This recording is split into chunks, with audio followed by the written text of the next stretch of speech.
नमस्कार दोस्तों, स्वागत है आप सभी का प्रयास कोचिंग क्लासेस में। आज हम लोग विज्ञान की श्रृंखला को ही आगे कंटिन्यू कर रहे हैं और जिसमें आज हम प्रकाश की लास्ट क्लास लेंगे। हम प्रकाश के इंट्रोडक्शन को समझने के बाद उसके गुणों को समझ रहे थे। गुणों को समझने के बाद हमने सारी चीज़ों को देखा तो बहुत सारे बच्चे मुझसे पूछ भी रहे थे कि पूर्ण आंतरिक परावर्तन आप कब बताएंगे। तो चलिए आज उसी की क्लास है। तो आज हम स्टार्ट करने वाले हैं पूर्ण आंतरिक परावर्तन से। ठीक है, तो आज इसी को हम आगे बढ़ाते जाएंगे। प्लीज़ मैं आपसे बार बार बोल रहा हूँ, ऐसा कोई पेपर नहीं, कोई भी कंपटीशन एग्जाम नहीं है जिसके लिए लाइट इंपॉर्टेंट चैप्टर नहीं है। तो प्रकाश को आपको बहुत गंभीरता से पढ़ना है। जो भी आपके डाउट हो आप हमसे पूछ सकते हैं, हम उस चीज़ को ज़रूर ठीक करेंगे। ठीक है, तो ऑब्जेक्टिव लगाइए, राइट डाउन करिए, बहुत ही ज़्यादा ज़रूरत है।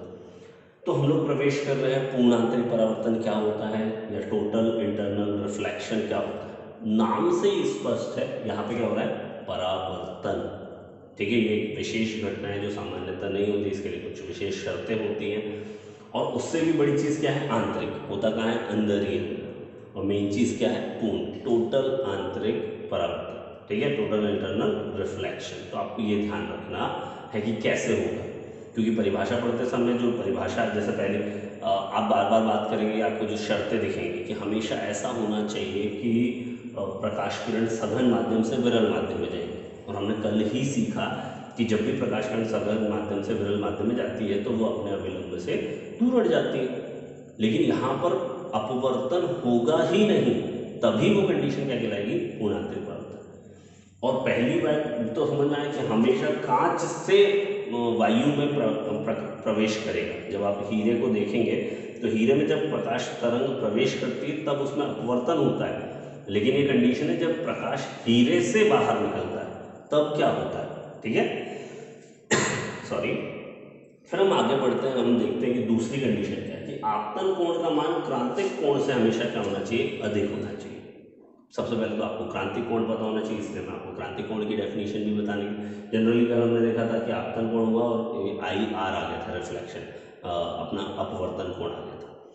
तो लेकिन जब कभी ऐसा हो कि ऐसे प्रकाश किरण आए और उसी आधार पर वापस चली जाए, यहाँ पे कोण जैसा बनेगा 90 डिग्री, तो ऐसे एंगल को, ऐसे आपतन कोण को क्रिटिकल एंगल कहते हैं, क्रांतिक कोण कहते हैं। अगर मैं इसी कोण को और बढ़ा दूं तो ये प्रकाश किरण इधर जाने के बजाय उसी माध्यम में क्या होगी, लौट जाएगी।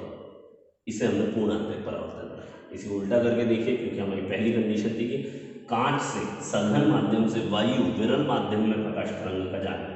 लेकिन हमने चूंकि एंगल अविलंब से बढ़ाया, वो प्रकाश किरण या तो अपवर्तन में यहाँ जाती है, क्रिटिकल एंगल में यहाँ जाती है, लेकिन क्रिटिकल एंगल से भी कोण ज़्यादा किया हमने तो वो प्रकाश तरंग का होगी वापस उसी माध्यम में परावर्तित हो गई।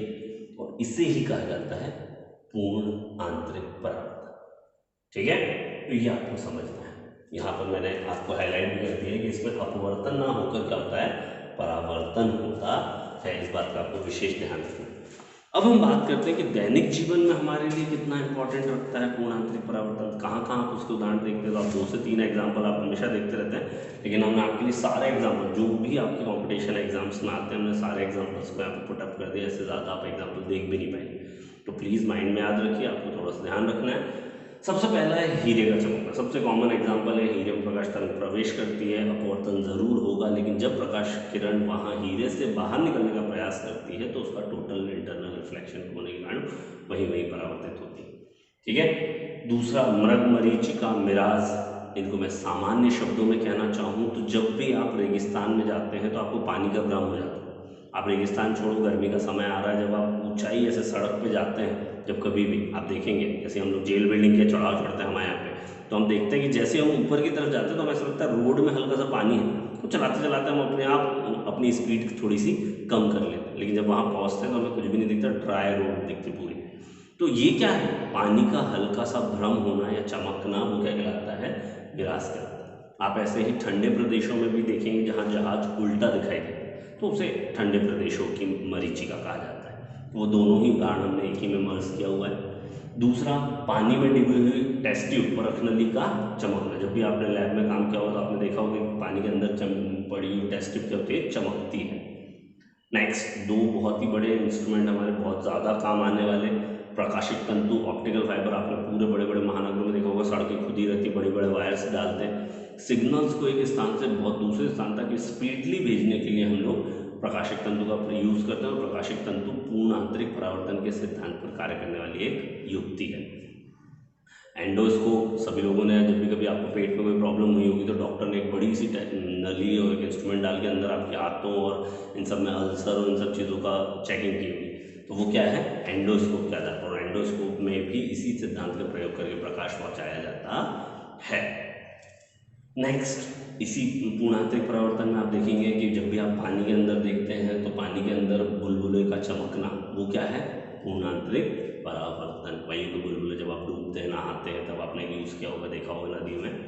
फिर आप देखते हैं वो ग्लास अगर कहीं से ब्रेक होता है, चिटका होता है, तो अलग आपको समझ में आ जाता है। तो पूर्णांतरिक परावर्तन के कारण ही आपको पता चलता है कि वहाँ से कांच टूटा हुआ है, चटक गया है।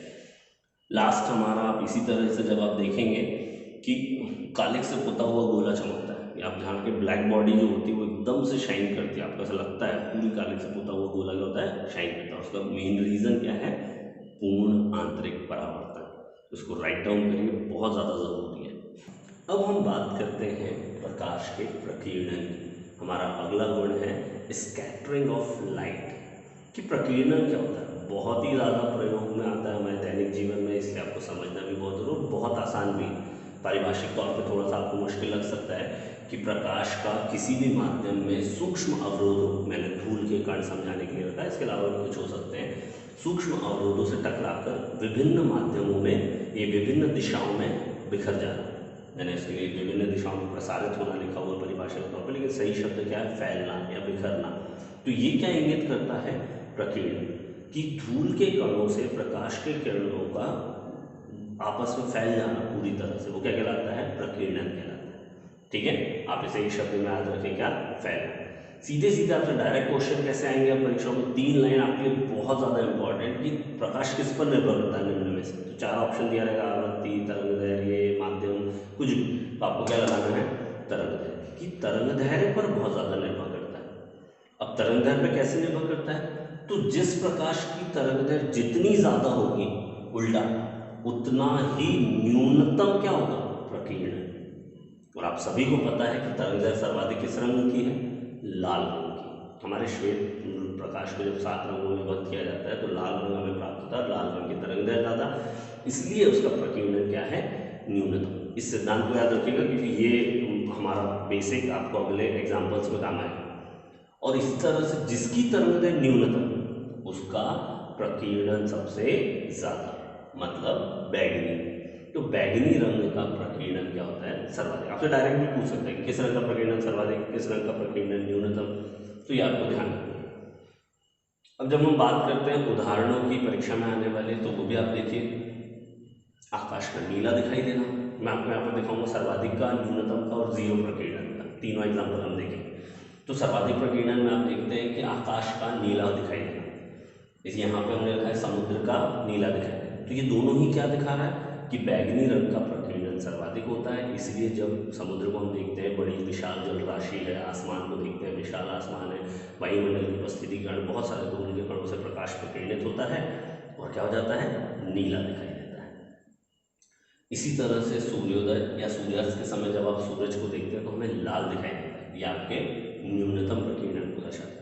सूर्योदय और सूर्यास्त के समय दोनों साइड जाते हुए हमारी प्रकाश और हमारे बीच की दूरी जो है, स्रोत के बीच की दूरी सर्वाधिक होती है। बाकी सारे प्रकाश प्रकीर्णित हो जाते हैं, सिर्फ लाल प्रकाश हमारी आंखों तक पहुंचता है और इसीलिए लाल रंग का वो हमें दिखाई देता है।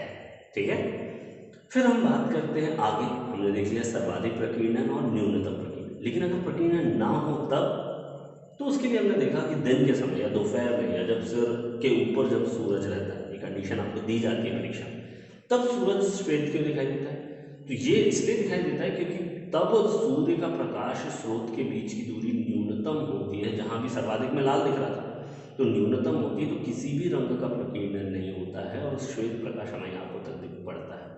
ठीक है, लेकिन इसी के विपरीत जब अंतरिक्ष यात्री आसमान में चले जाते हैं, या आपसे कई बार बोलता है कि यदि अंतरिक्ष यात्री चंद्रमा पर है तो चंद्रमा पर उसे आसमान कैसा दिखेगा, तो आप अंतरिक्ष आज जैसे ही पृथ्वी के वायुमंडल को पार करते हैं, तब आपसे आसमान आपको कैसा दिखाई देने लग जाता है, काला। ऐसा क्यों होता है, मैंने अभी बोला, क्योंकि वहाँ पर वायुमंडल नहीं है। वायुमंडल नहीं है मतलब धूल के कण नहीं है, धूल के कण नहीं है मतलब प्रकीर्णन नहीं होगा। तो बच्चों ये था हमारा प्रकाश, जिससे बहुत सारे प्रश्न बनेंगे। प्लीज़ ऑब्जेक्टिव लगाइए और जो भी आपके डाउट्स हैं आप उसको हमसे पूछ सकते हैं। All the best.